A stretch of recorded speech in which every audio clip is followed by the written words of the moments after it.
The Samsung Galaxy Z Fold 7 feels like the holy grail of foldable phones. It's super thin and light, so it feels like a regular phone in your pocket. And yet, the new Fold packs a bigger 8-inch display when opened. Samsung also upgraded the camera system, including a 200 megapixel main shooter and an ultra-wide camera that takes much better macros. And having Gemini Live always at the ready is a game changer. The $2000 price is super expensive and Samsung ditched the S Pen, but overall, this is the best foldable money can't buy. Who is this for? Power users looking for a tablet and phone in one device without the usual foldable phone penalty of heft and bulk. What does it cost? The Galaxy Z Fold 7 starts at $1,999 That's a $100 price hike over the Galaxy Z Fold 6 in the US. What do I like? The amazingly thin and light design, the larger displays, more advanced 200 megapixel camera, and the seamless integration of Gemini Live AI. What do I not like? Other than the sticker shock of that price, the unsightly punch hole camera on the main display, and the just okay battery life, some may miss the S Pen. The Samsung Galaxy Z Fold 7 starts at $1,999 for 256 GB of storage and 12 GB of RAM. No, that's not a typo. That's $100 more than the Galaxy Z Fold 6 and the most expensive phone you can buy in the US. The Fold 7 is more affordable in the UK and Australia, with prices starting at £1,799 and $2,899 Opting for the 512 GB model will run you $2,199. Want to try 1 terabyte? You are looking at $2,419, but at least that includes a bump in RAM to 16 GB.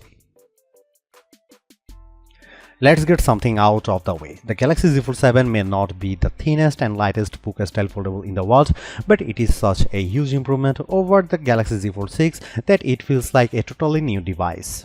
Measuring 8.9mm thick, folded and 4.2mm unfolded, the Z Fold 7 is 26% thinner than the Z Fold 6, and when I hold them side by side, the contrast is dramatic. Seriously, it's the difference between wanting to carry this phone in my front or back pocket and using a coat pocket or my bag. For those scoring at home, the Honor Magic B5 is reportedly 8.8mm thin when closed and 4.1mm when open, but that's not a phone that's available for sale in the US. Samsung says it's made the Fold 7 more durable too, thanks to a new armor flex hinge that more evenly distributes stress, an advanced armor aluminum in the frame and hinge that increases strength, and a main display that's thinner but stronger. During my time with the Galaxy Z Fold 7, it felt pretty durable despite being so thin, and I like how the hinge barely protrudes when closed. But note that this foldable is just IP48 rated once more, meaning it's water resistant but not dust resistant. I won't be taking the Fold to the beach.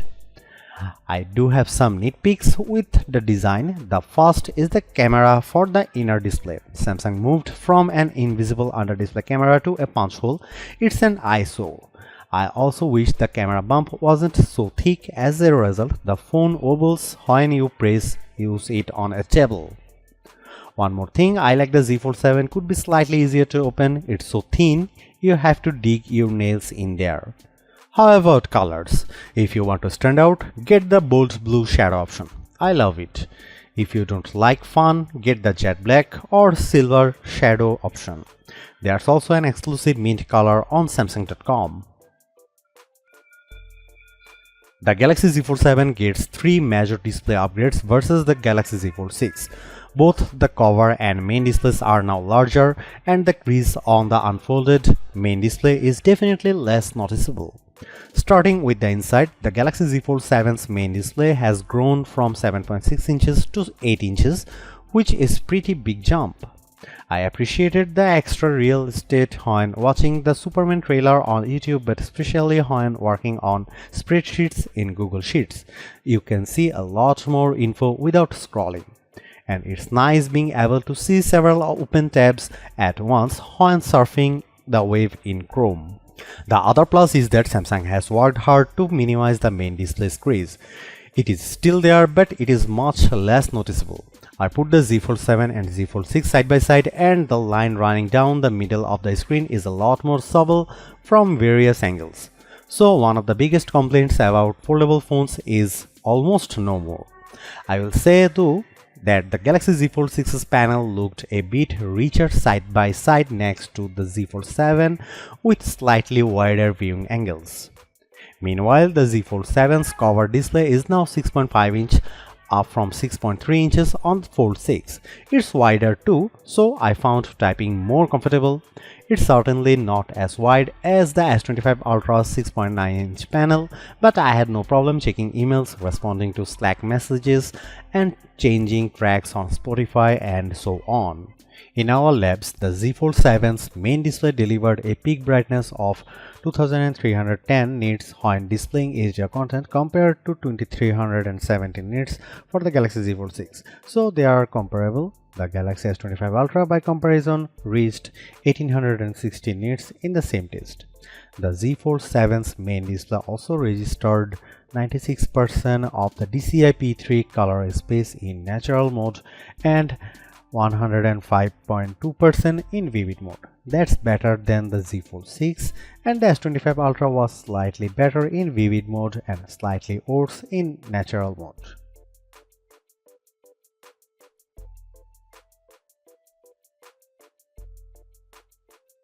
The large camera lamp on the back holds the 200 megapixel main, 12 megapixel ultra wide, and 10 megapixel 3x telephoto cameras. The Fold 7 also has two 10 megapixel selfie cameras, one in each screen. The main 200 megapixel camera is the best of the bunch, matching that from the S25H. It is a top drawer camera capable of capturing great images across a range of lighting conditions, and it is a significant upgrade on previous generation phones. The 12 megapixel ultra wide camera is solid and capable of taking some very good close-up macro photos, which is always fun. The 3x telephoto camera is equally good, producing great portraits, but it gets a bit soft and grainy indoors and can't match the 5x zooms on top slab phones. The selfie cameras are a similar story, with great detail in good light that quickly becomes a bit grainy indoors. You can shoot selfies with the main camera using the outside screen as a viewfinder when the phone is open, which produces much better results. The camera app has plenty of modes, is straightforward to use, and shoots equally solid video. Overall, the Fold 7 has a great camera system that is not a significant downgrade on flagship slab phones, which is thoroughly impressive. Here are some camera samples of the new Samsung Galaxy Z Fold 7.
The Galaxy Z Fold 7 is so far ahead of the iPhone on AI, it's almost set.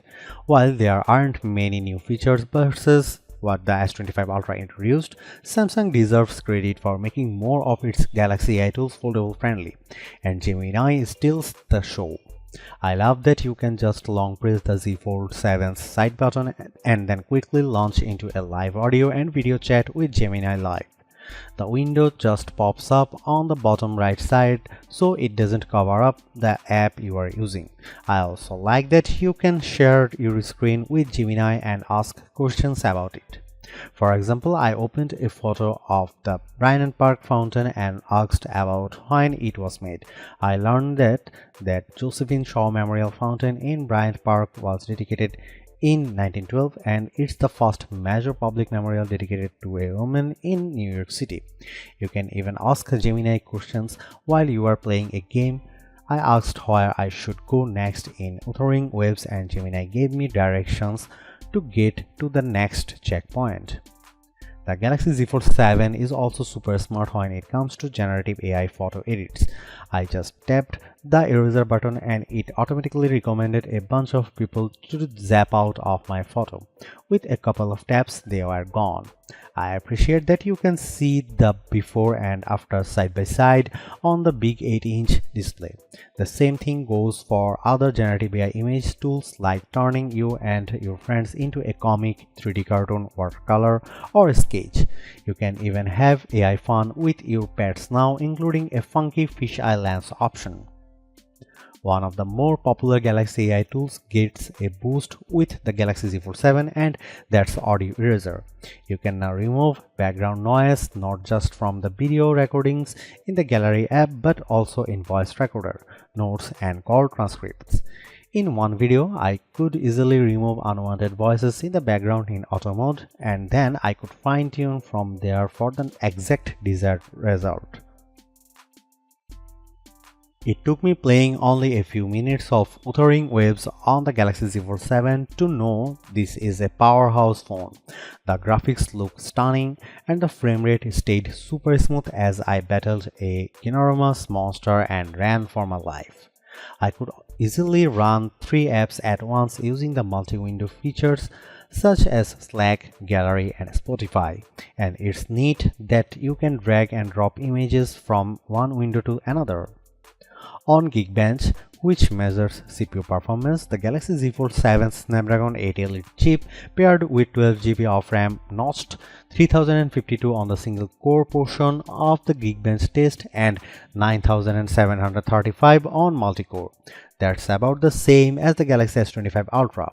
The results were similar on our video transcoding test using Adobe Premiere Rush, taking 52 seconds to transcode a 4K video to 1080p. Strangely, last year's Fold 6 finishes in a quicker 40 seconds. The iPhone 16 Pro Max was way faster than them all. However, the iPhone lags the Fold 7 on the 3D Mark graphics test. The Foldable reached 41 frames per second on the demanding Solar Bay Unlimited portion of the test compared to just 28 FPS for the iPhone 16 Pro Max. The bad news is that the Galaxy Z Fold 7 packs the same size of 4400 mAh battery as the Galaxy Z Fold 6. This at a time when Chinese phone makers like Honor and Oppo are rolling out higher capacity silicon carbon batteries. For example, the Honor Magic B5 packs a 6100 mAh battery using the new technology and the Oppo Find N5 offers a 5600 mAh cell. Samsung has told us that it is investigating silicon carbon batteries, but for now it is prioritizing safety. On our battery test, the Galaxy Z Fold 7 lasted a somewhat mediocre 10 hours and 55 minutes when surfing the web over 5G. Compare that to 10 hours and 25 minutes for the Galaxy Z Fold 6.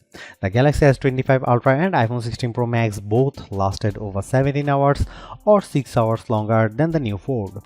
Alas, the charging picture isn't much prettier. The Galaxy Z Fold 7 supports relatively slow 25-watt charging.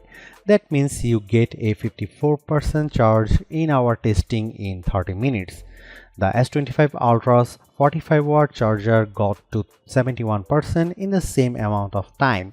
Meanwhile, the above Honor and Oppo phones boost 80-watt charging, but we haven't measured their charging speed yet. Samsung has done it. They have won over a foldable phone skeptic with a design that just feels right. The Galaxy Z Fold 7 is a trump of engineering, packing larger displays in a design that's so thin and light you forget that you are carrying a foldable around.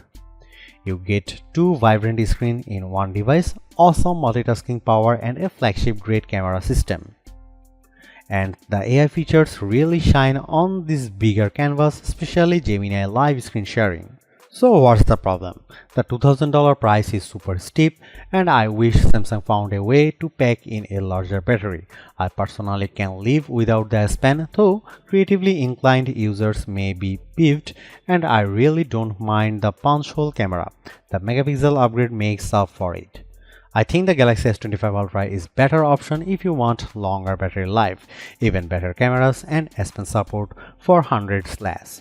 But if you are even thinking about splurging for a foldable, you will be more than happy with the Galaxy Z Fold 7. It's the best foldable phone you can buy in the US and maybe the world. It finally feels like the future we were promised is here.